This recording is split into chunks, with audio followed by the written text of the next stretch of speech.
was, I'd like to go around the room and just have one, maximum 2 sentences of what you think estate agents should do to make, because they are the conductor of the deal with plenty of people in the orchestra. And Svital, I'd like to start with you. What do you reckon estate agents need to do more of to take more control of the situation and get sales?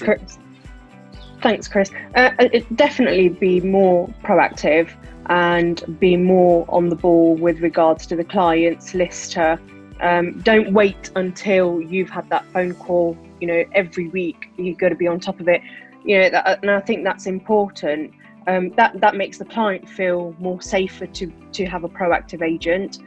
Numerous times I've heard where that they've not been happy and that's why they've come to us, and they're dealing with different people. So it's taking ownership of that sale transaction from literally valuing it to completion, and I think that's very important. Babek. Obviously, I joined Smittle, so the being proactive is definitely point number one, and making sure that the transaction is pushed through. The second important element is obviously building a strong local relationship with the other parties like conveyancers and mortgage brokers. Don't just jump on the person who pays you the highest referral fee.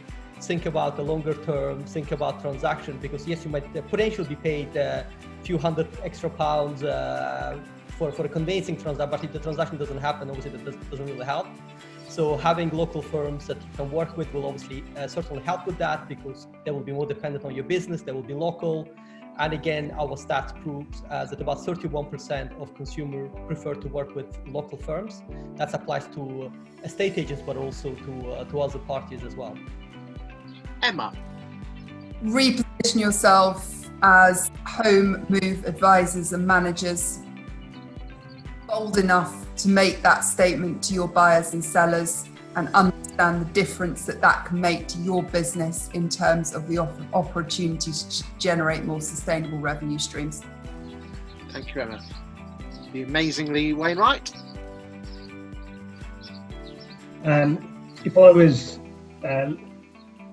looking after an estate agent today, I think my first thing in this space is I'd focus on everything where I thought I could get them exchanged in 28 days, create visibility and put all the effort into getting single buyer, empty property transactions through in 28 days, and then apply all the learning off the back of that to all my other transactions. Simple yet effective. Leeds number one fan, Ian White. Well, Richard might disagree. We've got two Leeds fans on this panel. I would do three things really. The first thing I would do would be with Jamie all the way. I would adapt and reimagine my offering so that I was providing the client with all of the solutions. If estate agents don't supply all of the solutions, then private treaty 19 weeks will be the norm forevermore. So make sure that your consumer, first of all, you educate yourselves and your businesses to some of the great suppliers here and what they can offer and others that aren't here, and make sure that you're offering the consumer choice. The second thing I would do would be I think it was Matt that said, I would take ownership and understand the deal. The problem is my problem, it's mine. I'm the one that has to deal with this. And I'd have a very good look at my sales progression process and make a decision on whether the cost of doing it versus the reward, should I be outsourcing this and working with other businesses who are absolute experts at getting deals from price agreed to completion? Because in most cases where I've looked at it, I would have to say that the scale of probability would come down on the favour of outsourcing, experts doing what they do, your listers doing what they do. Excellent. Perry. Yeah, I echo what Matt and Jamie are saying, really. I think as agents, we've just got to stop assuming. Like, we already think we know while we're doing our val prep how the outcome of that meeting is going to be. And if we just stop for a minute and sit down and talk through the why, what, when, where, how, to really understand. That's one of the things that I learned off Josh Vegan. Probably the best thing in my career I've ever learned is just to take a breather, go through those why, what, when, where, how, and then at the end of it, like, great, you need auction, you need committed transaction, you need private treaty because you need to be able to pull out if something goes wrong, blah, blah, blah. Mr. Auction himself, the awesome Jamie Cooke. Not to be repetitive, understand it, and Perry, that's golden. Don't assume. That's one of the things that we talk about in our training all the time. Don't assume that a particular strategy is the right strategy. Understand, don't assume the client's needs. Advise accordingly. Have a host of options, and then own it. The big thing that came out of our research in that one poll exercise was communication or lack thereof. Even if you've got nothing to say, update the client, communicate, and you can never over communicate, I think. Excellent. My awesome friend Bryan Mansell, whose uncle is actually the famous Formula One racing driver. Well, that's what I'm he not keeps doing the sound. I'm not doing the sound, Chris. I think there's a point that we're all aware of that we haven't mentioned yet, which has surprised me slightly, is the fact that COVID-19 has touched every single person in the world, and it's changed the attitudes of many, many people, particularly, and it hasn't left estate agency or people moving home, and it is also in some cases the cause of it. So empathy for me is the number one thing right now. Estate agents have never been salespeople. They think they're in sales or lettings.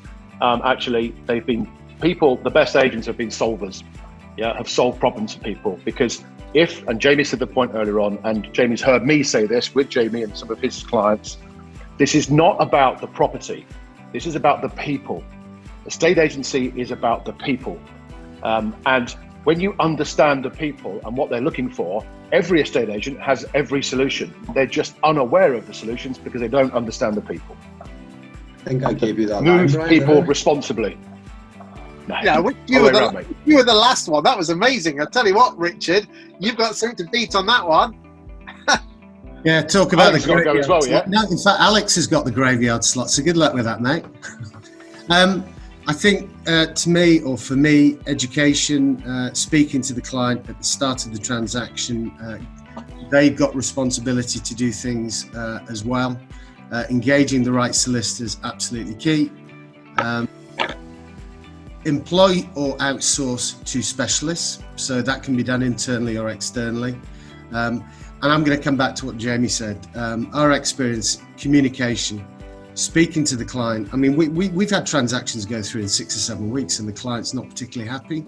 So it's not just about speed, it's about clients knowing what's happening, because if they don't, that's when anxiety kicks in. So communication. Alex.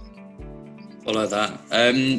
So I just think getting the process started earlier. I mean, people have said that, but even if circumstances change, you can still try and get someone or have the ability to get someone exchange ready in that 28-day period.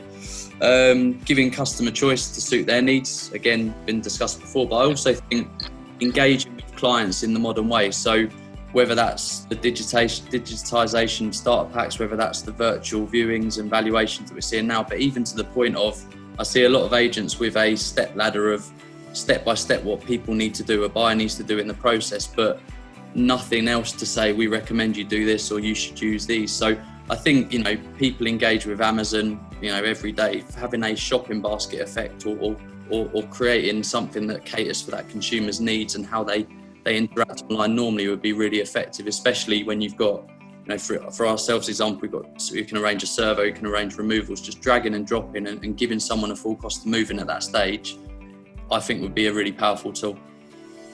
Matt. Right, so I've got loads from today, which is like, the biggest thing for me is just take responsibility for the client's move, and I think positioning is a big thing. So Emma, I'd second what you've said. I think people want someone that they trust, who's got the credibility, the knowledge, the ability to negotiate, the ability to educate, manage expectations. People want someone they believe in, right? And we've got all the answers. They shouldn't have to have all the answers. We've got all the answers. It's our job to take them from here, through to here, through to here, through to here. And whether some of that means you outsource, great. And we're just about to outsource sales progression, for argument's sake. We'll go for some trials. And that is purely because we want to really get great at the other areas that we can influence even better, at creating a better relationship from the moment people contact our business to the moment they actually get to the sale being agreed. So there's so many things that we can do, take responsibility for, but that's the big thing for me. So thank you.